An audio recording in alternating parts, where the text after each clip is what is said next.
Zealous Wellness with Mike Hollis.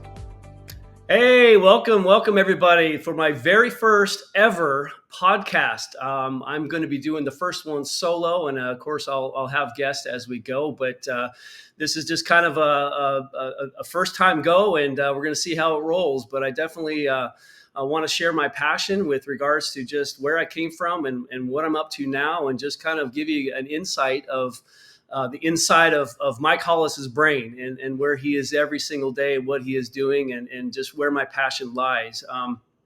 Just a little bit about me. I grew up in Spokane, Washington, a small town in eastern side of Washington State, and went to college at University of Idaho. Go Vandals! And growing up as a small kid, I always played sports and I always wanted to make sure that I was, fit and healthy and I was always active, of course. So I really was keen on being physical and very active and kind of, watching what I ate a little bit. I'm not going to say I was the best at my diet back in the day. And even today, I'm not the best ever, but I do supplement and I do take things that are very serious for my health. And so, basically with regards to just my mindset and where I've been and what I've done with the NFL, I played 9 years in the NFL as a kicker, and I shouldn't have, based on my size, my athletic ability, and my lack of strength. I was not cut out for it in those three regards, but I actually did, and there's a lot of reasons why I was able to do what I did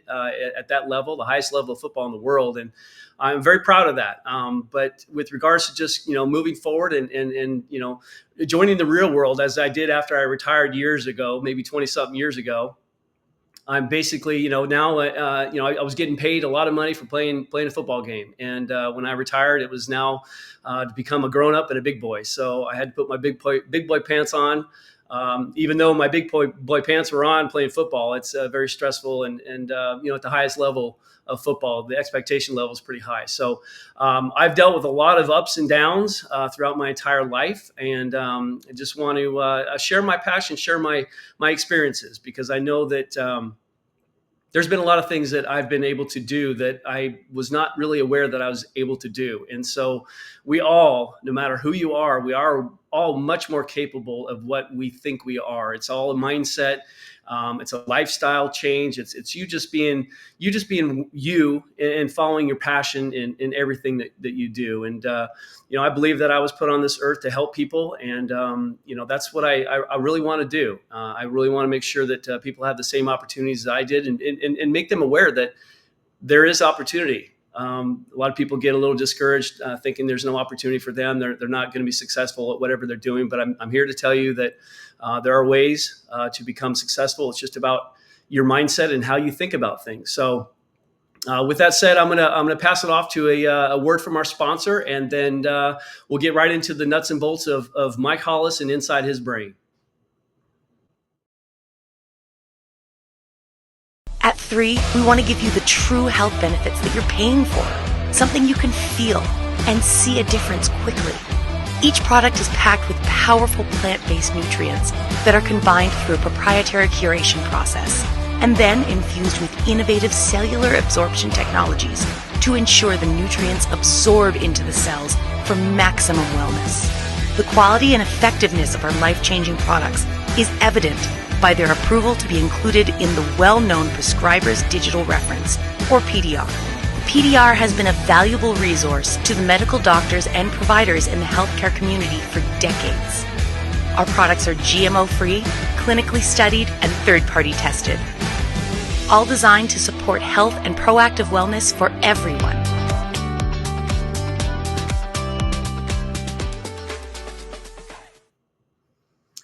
So yes, Mike Hollis is a man from like I said, a small little town of Spokane, Washington, on the eastern side of the state. The Pacific, the inland Northwest is what we call ourselves. And I was born in a small town of Kellogg, Idaho. It's not the cereal, so Tony the Tiger doesn't live there. It's basically just it's still a small town, about 2,000 people, maybe 3,000 by now, but. I moved over to Spokane Valley years ago, and when I was about 2 or 3 years old, and basically grew up there. And I've always been someone who has been very passionate about friendships and just making sure that I'm really involved. I wanted to be involved in everything that I did. With regards to school, I wasn't the most studious academically, but with regards to athletics, I really excelled. I found that playing sports was a great way to communicate with people, and you learn a lot in sports with regards to accountability and teamwork, and there's a lot to be said. And when people are growing up and involved in whatever it is, it could be music or anything like that, drama, anything like that, that you're on a team, and really that's where I've always found myself feeling the best, with regards to just, and it really kind of relies on the accountability. As crazy as it sounds, you like, oh, I got a team, to help me with things. Yes, that's great. It's all fine and dandy. Even the corporate world, you work in teams on projects. I understand all that, but my mindset was more of an accountability mindset. I wanted to be accountable to my teammates and in turn them accountable for me. If you look at the kind of the aspects of teamwork, you think of things where there's each individual has their own job within a team, and that's exactly what it was in football with me specifically. Although my job was a little bit more notable, except for quarterback is a definitely notable position, but a kicker, everybody knows that one person on the team, so it's hard to hide as a kicker in the NFL and in any level really in the sport of football. But I also love pressure, even though I was a wreck on game days, but just going back and again, this initial podcast, we're going to be talking a lot about just my history and where I came from and how I did it. And then we're going to talk a lot about where my passion is and why I believe that I want to help people be like me in a sense where they're not going to take no for an answer. Because I heard a lot of those trying to get in the NFL at 5'8", 180 pounds, and as a very average athlete. I could kick a football, and some teams, for example, the Jacksonville Jaguars, Tom Coughlin thought I was too short, and he's like, we want to have a bigger kicker, and we just wouldn't take no for an answer. My coach Jim Gattano and myself, he actually it was back before cell phones. He actually got on the nearest payphone, after we got done kicking one day, and he called up the Jaguars and said, basically just let him have it. He said, you guys don't have a clue what you're talking about. Mike kicks like he's 6'2". Why would it matter his size? So there's a lot of, again, hurdles that I had to jump through. And, this first half of this podcast, this initial podcast, I'm just going to explain a little bit about my road to the NFL. And these are stories that not a lot of people really know about, and how many hurdles I had to take getting to the level of the highest level of football in the NFL, which, as far as a goal, I didn't know if that was something that it was as a realistic goal. My goal was more like, be as good as I can be. Me specifically, with all those three things I had: lack of athletic ability, lack of size and strength. I wanted to be as good as I can be, and whatever level that got me, I have to be okay with, because a certain technique that I learned was really the primary reason why I made it. I just took advantage of some things that I could, and that's another reason why I'm telling you that with regards to anything you're going to do in life, there are things that you have to your advantage that you don't even really know of. You may not even realize this. And maybe the people that are turning you down all the time, saying no to you all the time, they don't even realize you have these certain secret attributes that you can actually apply to whatever skill it is you're doing. And one day you'll wake up and you'll make that team, or you'll find that job. And next thing you know, people are like, wow, I didn't think he was that good, or she's that good. That's crazy. So that's the thing that I've always battled with regards to just the negative attitude towards me and the rejection. And I just never accepted rejection, because I knew in my heart what I was capable of doing. So going into the specifics of getting in the NFL, when I was playing high school football, you guys might recognize the name Jason Hanson. He was a kicker for the Detroit Lions for like 21 years. Incredible career. He grew up in Spokane, Washington as well. He's 2 years older than me, and we played football and soccer against each other in Spokane Valley.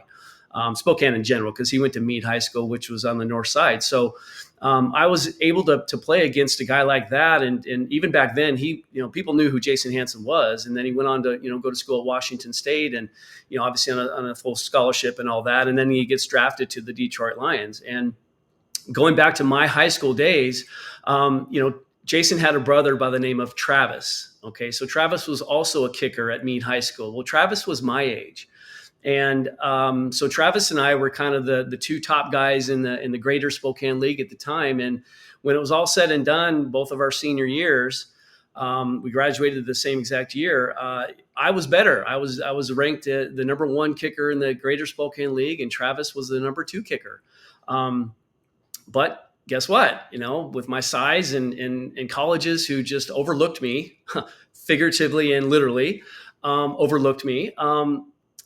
They chose to go with Travis, and I say it was University of Washington that gave Travis the full scholarship to go over there and play football. And so I had some recognition. I had some letters, and I reached out to a lot of colleges, but of the colleges I felt like I was good enough to play at, none of them had scholarships available. They all wanted me to, you can walk on and maybe earn the position, but most of those teams had kickers that were pretty good, and I probably wouldn't have a chance of playing at that level that early. So it wasn't like a total disappointment, because I just knew that, I was good enough to play at those schools. But if they already had a guy that was set, I'll give you an example. Washington State University had a guy by the name of Aaron Price, and the head coach of that team was named Mike Price. Well, guess what?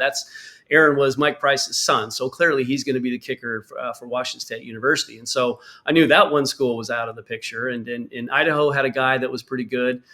Thane Doyle was the guy's name. He was pretty good. And so I knew that they were going to stick with him. So when it was all said and done, and my biggest thing is I wanted to earn a scholarship. And so I really, really worked hard on, earning a scholarship. It didn't matter what level of football at the point. I just wanted to play football and have my tuition and whatever I could get, paid for.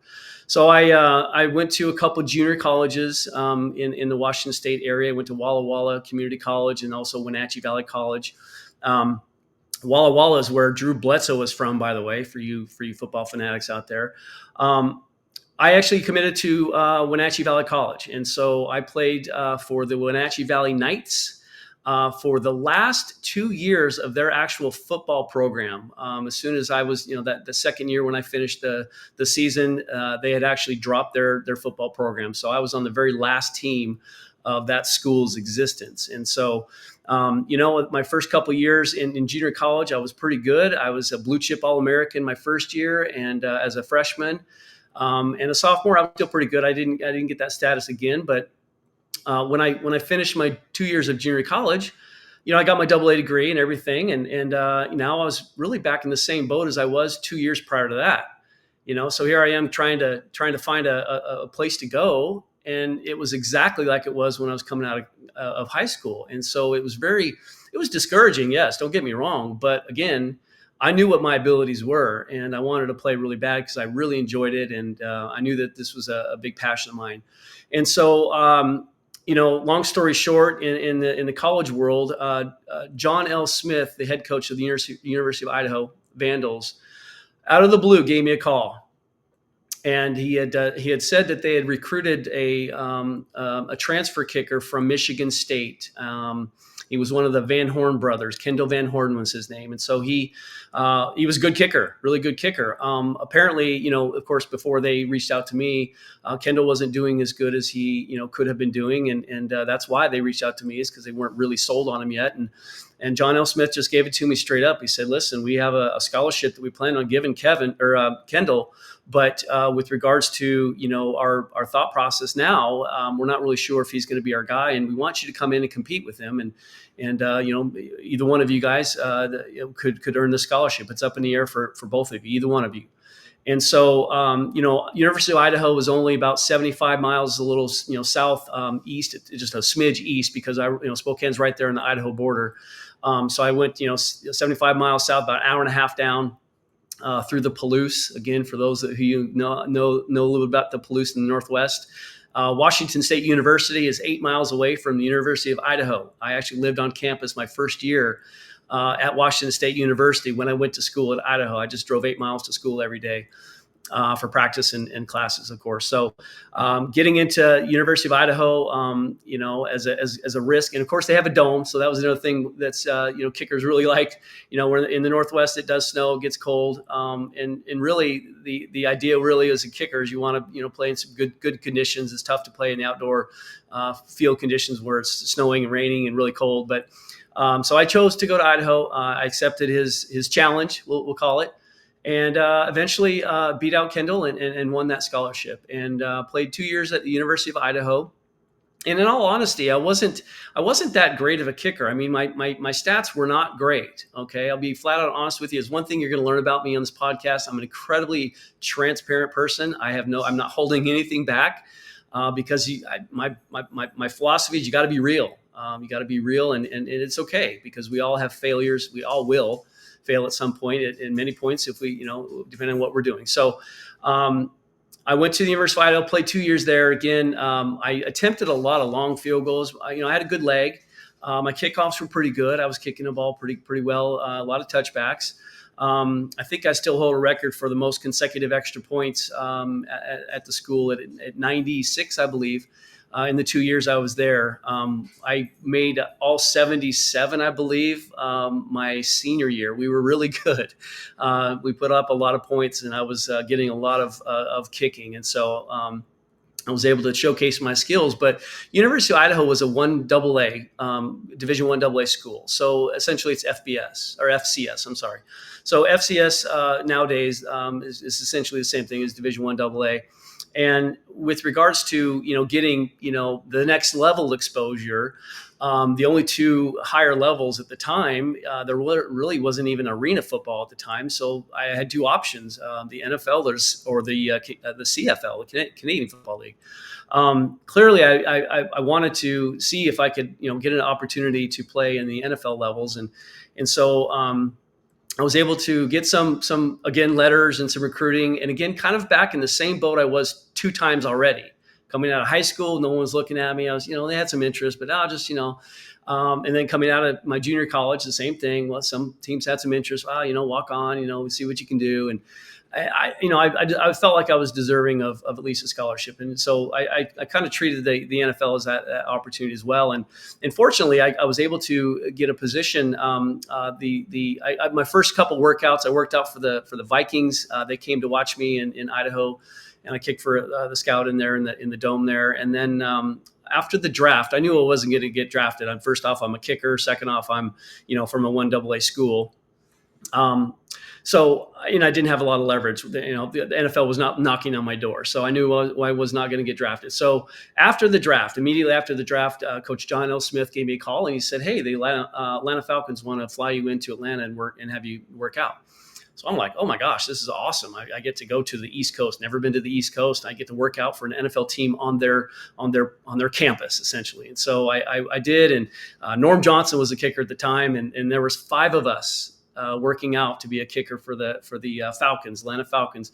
And Norm Johnson comes in the locker room, and he stops and he looks around. He can tell we're all kickers, and he kind of just gives us a nod, like, "Oh, okay." He kind of just brushed it off or whatever. But it was kind of funny, and I'm like, "Oh my gosh, that's Norm Johnson," because he played for the Seattle Seahawks as well. So I grew up watching the Seahawks, and Norm Johnson was a kicker for them, so I knew exactly who that was. And so I was kind of starstruck in a sense,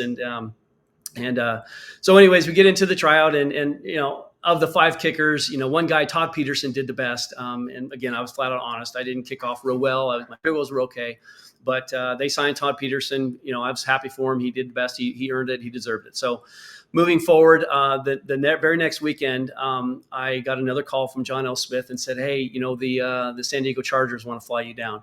So I'm like, great, this is pretty cool. Things are kind of working out. So I fly down to San Diego and I work out for the Chargers. They only had one other guy too. So it was just me and this other guy that I never recognized the name. I never even knew who he was. So I get an opportunity to work out for the Chargers. And a funny side note, after it was all said and done, I went into the general manager's office, Bobby Beathard, and he sat me down. He said, well, how'd you think you did today? And I said, well, I'm battling a little bit of a cold, but I think I did pretty good, considering, I think I missed one field goal and kickoffs could have been better, but I think I did pretty good. And he said, well, we think you did good too. And we want to sign you, but there's a problem. And I was like, okay, what's the problem? Well, Mike, we don't have any money. And in my mind, I'm like, and what? So what's the problem? I didn't care. I'm this rookie that's coming out fresh out of college. I want to just be on an NFL team. I don't care if I'm getting paid. But what he was talking about was he was assuming or saying essentially was the fact that they didn't have any bonus money for me. And after the fact, he told me that, oh no, we don't have any signing bonus for you. I'm like, okay, well, I have no leverage, so that's not real. That's a moot point at that point. So ultimately, moving forward, I spent a lot of the off-season program, training with the Chargers, and it was early on when I got signed with them, so I had time to meet some of the guys and learn a little bit about that team. And John Carney was one of them. John Carney was a legendary kicker. He was in the NFL for 23 years. Incredibly great man. He took me under his wing. He taught me a lot. He had already been established there in San Diego. I knew I was just going to be a camp kicker, which is exactly what happened. So moving forward with that, I got into one game out of the 5 they had total in preseason. We played in a Hall of Fame game against the Falcons, of course, and Norm Johnson. I reminded him that I worked out for the Falcons the year before, or that same year actually, and so he remembered me. But moving forward, after I think the 3rd preseason game, I kicked a field goal and one kickoff against the Houston Oilers. Now I'm aging myself. That tells you how old I am.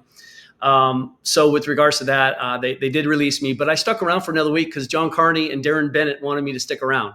So I stayed for like a week or a few days. I can't remember how long it was, but I hung out with the guys. I just got cut, but I love the guys so much. We just want to hang out and I hung out with Junior Seau in his restaurant and played cards up in his office with the guys, and a lot of cool experiences.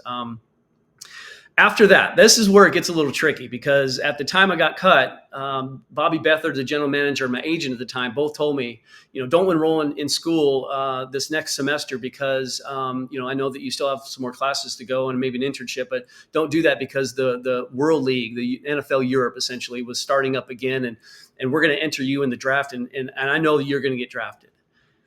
Okay, so here I am thinking, okay, well, I'm not going to enroll in school. I'm going to keep working out. I've got my drive. I can't wait for this draft because they tell me I'm going to draft it. I'm pretty sure they know what they're talking about. Well, the draft came and went, and guess what? Again, overlooked again. So how many times is that now? 4 or 5 times that I've been overlooked and said no to, essentially. So that was a little bit of a dagger in my heart. I was a little torn up about that one. But guess what it did?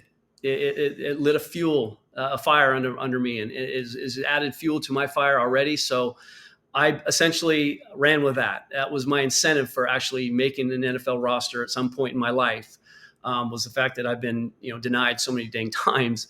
So again, I enrolled in school the very next semester, of course, but during that time, it was kind of a blessing in disguise because there was a lot of kickers that played in the NFL Europe and, had a long season, of course. And so I had the opportunity.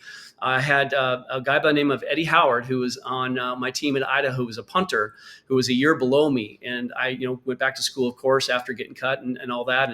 And I said, Eddie, if you're getting any looks from NFL teams, let me know, because I'm going to be on the other end of the field kicking during your workout. And he's a great friend of mine still to this day, great friend of mine. Love him to death. He's such a good guy. And that happened with the Jaguars. Jaguars came to look at Eddie, and guess what? I was on the other end of the field kicking, and we were in the dome. So when you kick a good ball, it sounds really good. So after Eddie was done with his workout, I went over and introduced myself to the scout. Rick Mueller was the guy's name.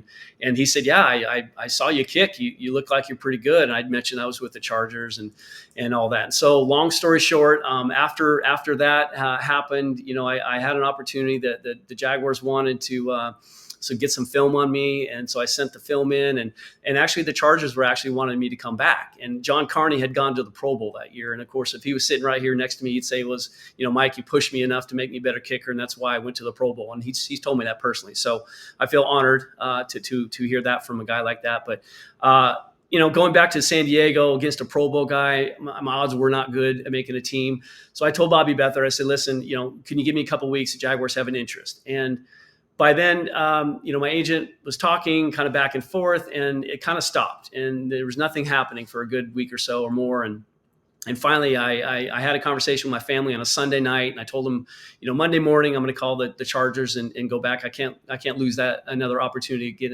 into another training camp.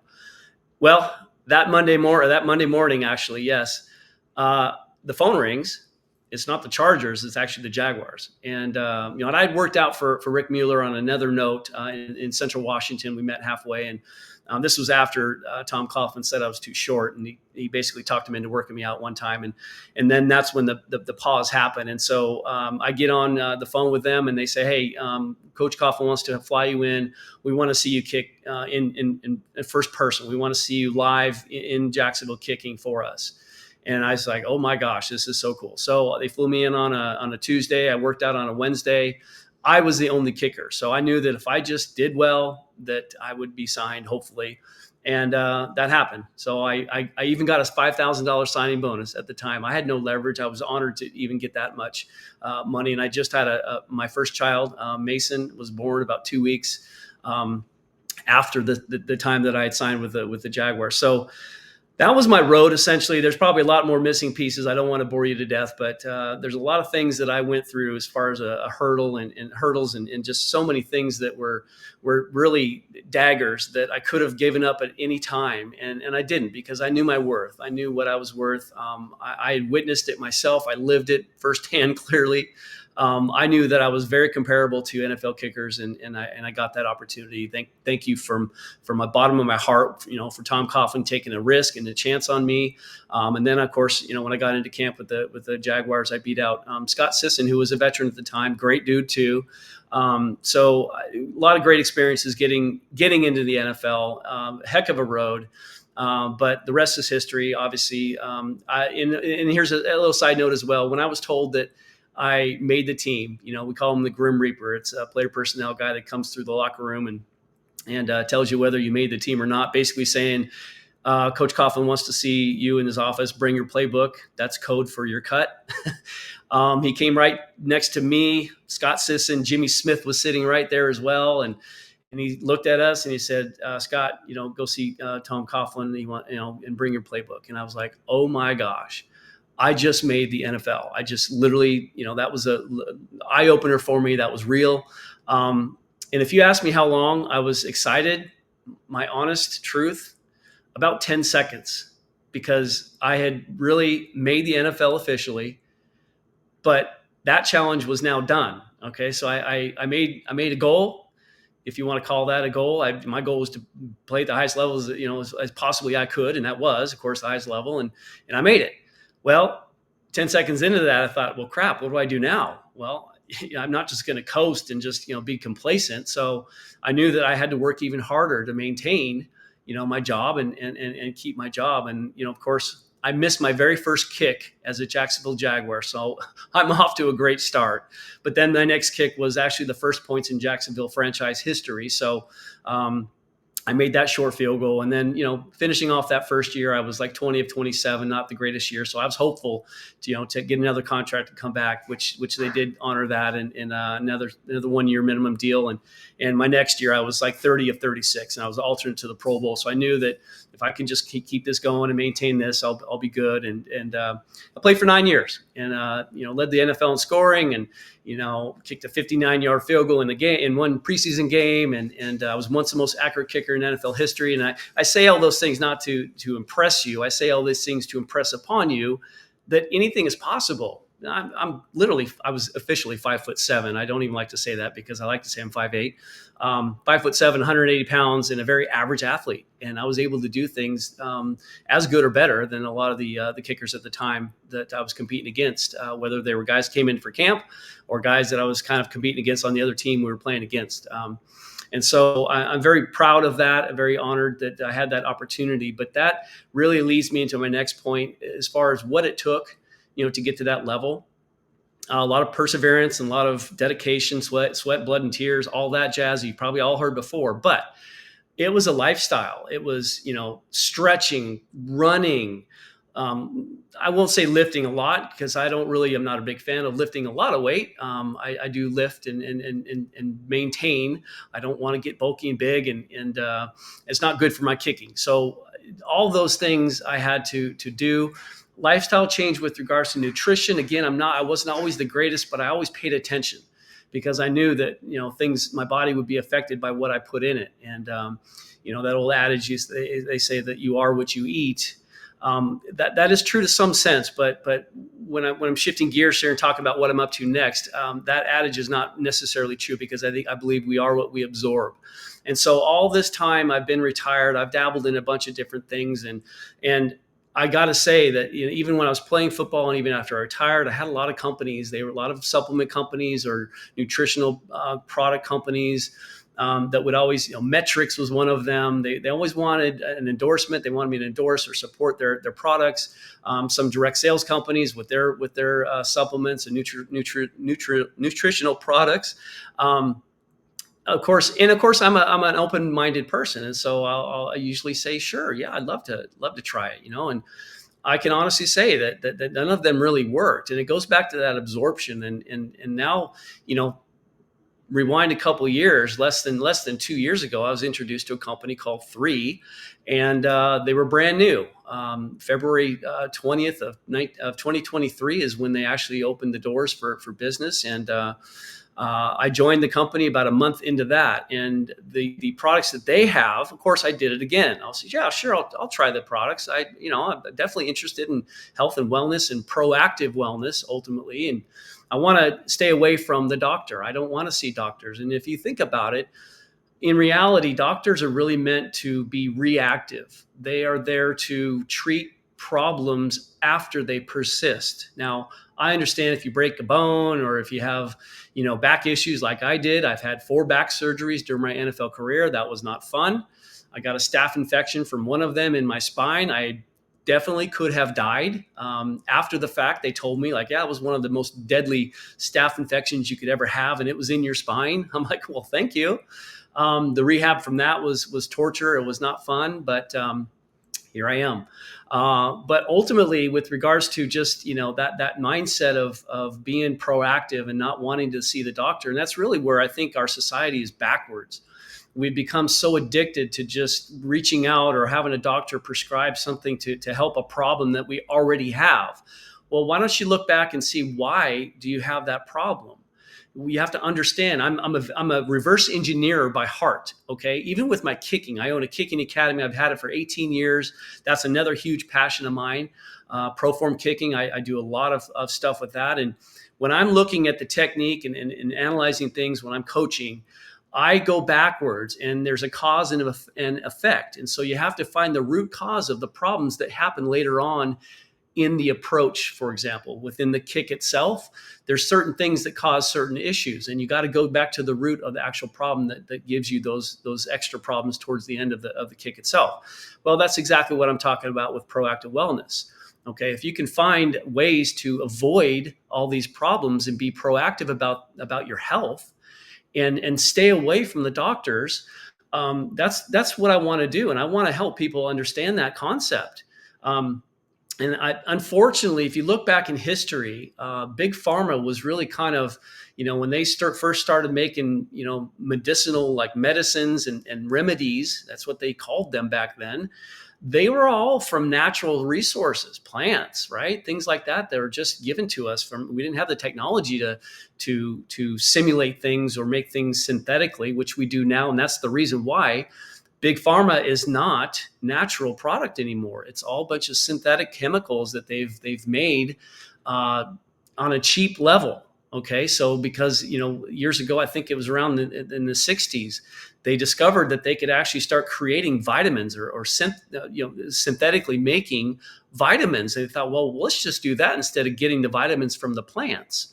But the thing is, the problem is that those vitamins weren't exactly an exact fit for our bodies. Okay, so with regards to understanding the concept of consuming natural products that are ideal for our bodies, God made us a certain way, and there's certain, you know, things in our bodies, the cells in our bodies, everything within our bodies, you know, those molecules and things like that, they have to match, they have to get absorbed, they have to work, and they're coming from something synthetically made. They can actually cause a lot of problems and even death. Okay, so when you're talking about big pharma and taking a lot of pills and being, more so reactive instead of proactive, you're basically, risking, having some health issues. And so I'm a huge advocate of being proactive and making sure that you're supplementing with products that actually work. And the reason I bring up supplementation is because, again, going back to our society and the foods that we're consuming now, they are not good. Do some research, find some Doritos, find just your normal stuff that you would find in your grocery store. And by the way, you ever heard of this? If there's a health food section in the grocery store, what does that make the rest of the grocery store? Think about that for a second, okay? And those health foods are more expensive, aren't they? Because it requires a lot more, work to make, and they're synthetic. Not that they're not synthetic, so they're real products that actually have a lot more cost in manufacturing these and making these actually legitimate for people to consume. And so when you look at the reality of the situation, we are consuming a lot of junk. Go back to my point, look at Doritos, look at the label of Doritos in the United States. Okay, then go over to Italy, look at the label of Doritos over in Italy. You're going to find probably less than half of the ingredients you'll find in the United States label is going to be on the label in Italy. So they're using a lot less ingredients, natural ingredients. They're not using food colors and things like that to make your Fruit Loops nice and pretty. Again, it's all about money and marketing. Think about all these. Why do these companies making all these cereals? Why do they make them all attractive for kids with these bright colors? Well, where do you think those colors are coming from? Chemicals, yes, you're right. Poisons, you're right. There's a lot of things that these companies are putting in those products, ultimately just because of the fact that they are enticing for families to purchase. And of course, when you look at the food industry and you look at the health food industry, I know the FDA just now put eggs back on the nutrient list as far as healthy again. You always used to think that eggs were so bad for us because of the cholesterol, but guess what? Your brain is cholesterol. It's all cholesterol. Okay, there is good cholesterol in eggs, in egg yolks specifically. So don't get fooled by these big marketing and big pharma sort of ads and things like that come out and persuade you to buy their products because of what they look like. And now they can label them as healthy food. As a matter of fact, didn't they try to put cereal on that list too as a healthy food? It's not. Most cereals out there are not healthy at all, but yet we always think they are. I used to eat a lot of cereal back in the day because I thought, hey, they're healthy, a little sugar, I'll burn it off, no big problem, right? Well, I'm learning. And again, as I've grown and as I've progressed with my proactive wellness journey, I have learned a lot. And so with that said, I just want to let you know that, if you're interested in your longevity, the mental awareness, just mental things in life and how to deal with certain issues and problems and struggles in life, and kind of learn a little bit about, maybe a lot about what it is you can do to better your health and your wellness, and kind of understand what it takes. It might be a little bit of a lifestyle change, but you'll thank yourself because you're going to feel a lot better. I went through periods of time where I got heavy. I went through divorce, and my stress was food. I ate a lot of food and I stopped working out. Well, guess what? I got fat. I did. I put on a lot of weight. I was a little over 200 pounds. Remember, guys, I was 180 pounds average. That's really what I am now. Probably about 175, 178, somewhere in there. And that's where my natural weight would be. But I got really heavy and it was miserable. I woke up one day and realized how difficult it was to tie my shoes. And that was my wake up call. Like, you got to get off your butt. You got to get back in shape. And on top of that, guys, true, honest story, my back was not feeling good. The heavier I got, the more out of shape I got, the worse my back felt. And so that was another huge incentive for me to get my butt back in shape and start, taking care of myself, because in the long term, it's going to be beneficial for me to maintain that healthy lifestyle. So with that said, I hope you enjoyed the first introduction of the Zealous Wellness podcast by myself, Mike Hollis. If you're familiar with the word zealous, it's basically proactive. So I'm talking about proactive wellness and just kind of what it means and how to become that person that you've always wanted to be.